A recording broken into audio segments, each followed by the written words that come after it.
आपकी और हमारी पोजीशन क्या है? दिल की सफाई के बारे में बताओ। गंदगी 2-3 तरह की होती है और उसकी सफाई के भी 3 प्रोसीजर हैं। सुन रहे हैं गौर से? ऐसा दुरूद शरीफ पढ़े बुलंद आवाज से कि मुझे यकीन हो कि आप अच्छी तरह सुन रहे हैं।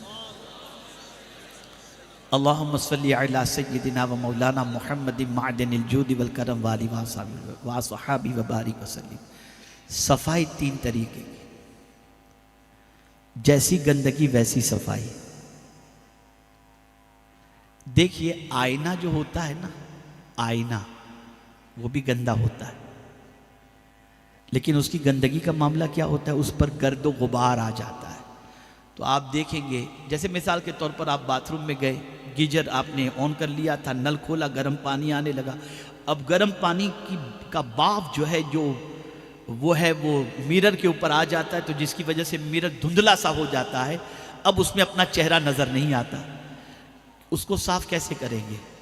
तो एक टिश्यू से आपने जैसे ही यूं किया, पटक से साफ हो गया, है ना?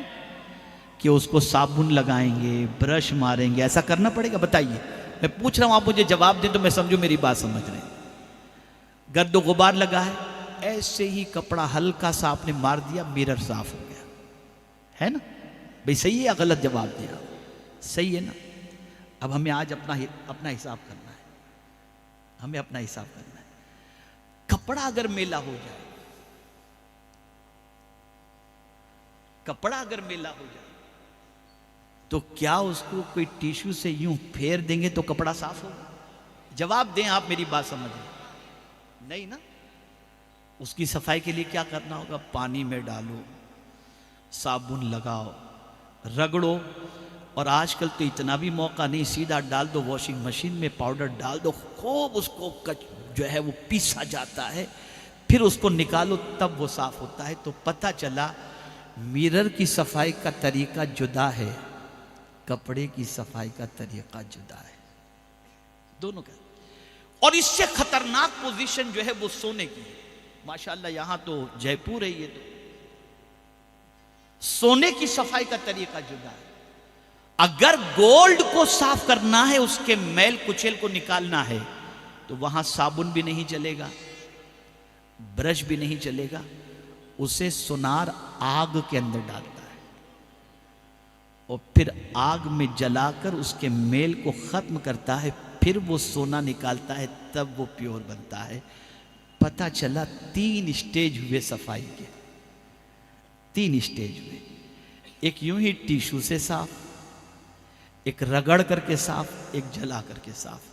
मुसलमानों, हमारी पोजीशन जो है ना, वो टिश्यू वाली है ही नहीं, है ही नहीं। हम खुद अपने आप को देखें ना, अगर टिश्यू वाली है तो एक आयत पढ़कर दिल पर लगा हुआ जंग फौरन साफ हो जाए। यहां हर जुम्मा को आयतों का अंबार उलमा लगाते, कुछ फर्क नहीं पड़ता।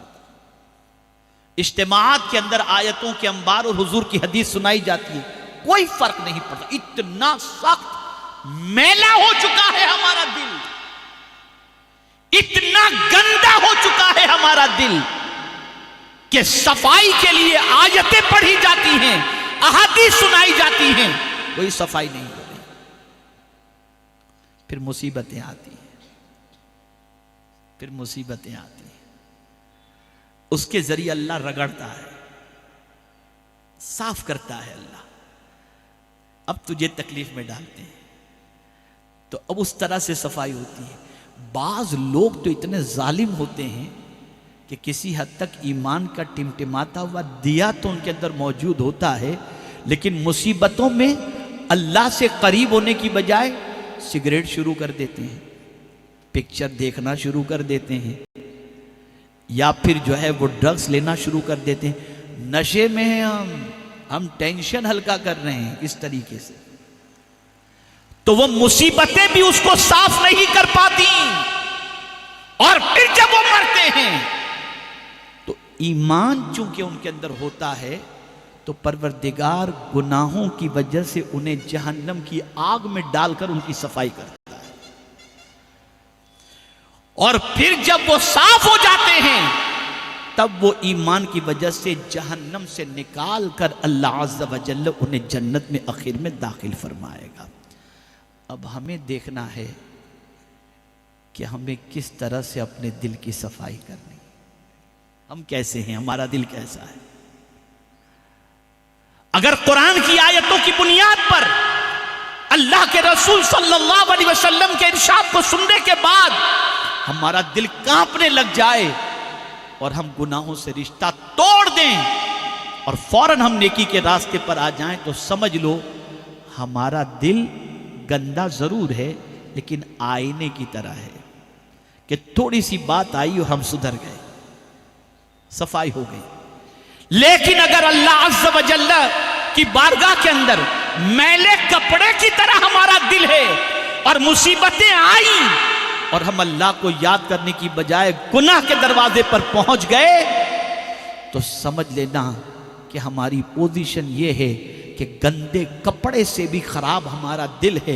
लेकिन मुसीबतें आई, हमने रोना शुरू किया, अल्लाह से करीब हो गए, अल्लाह की इबादत में लग गए, गुनाहों से रिश्ता तोड़ दिया और मुसीबत को अल्लाह की तरफ से समझकर हम अल्लाह अज़्ज़ व जल्ल के कुर्ब की दौलत से माला माल होने के लिए तैयार हो गए, तो हमें समझ लेना चाहिए कि हमारा दिल कपड़े की तरह गंदा है। और अगर कुछ भी बदलते नहीं और ऐसे ही इस दुनिया से चले गए लेकिन खातिमा ईमान पर हुआ, तो फिर डर है कि अल्लाह जहन्नम की आग में डालकर वहाँ से पाक करके फिर हमें जन्नत में दाखिल फरमाएगा। अब हमारे ऊपर है, हमारे ऊपर है। देखिए ऐसा है कि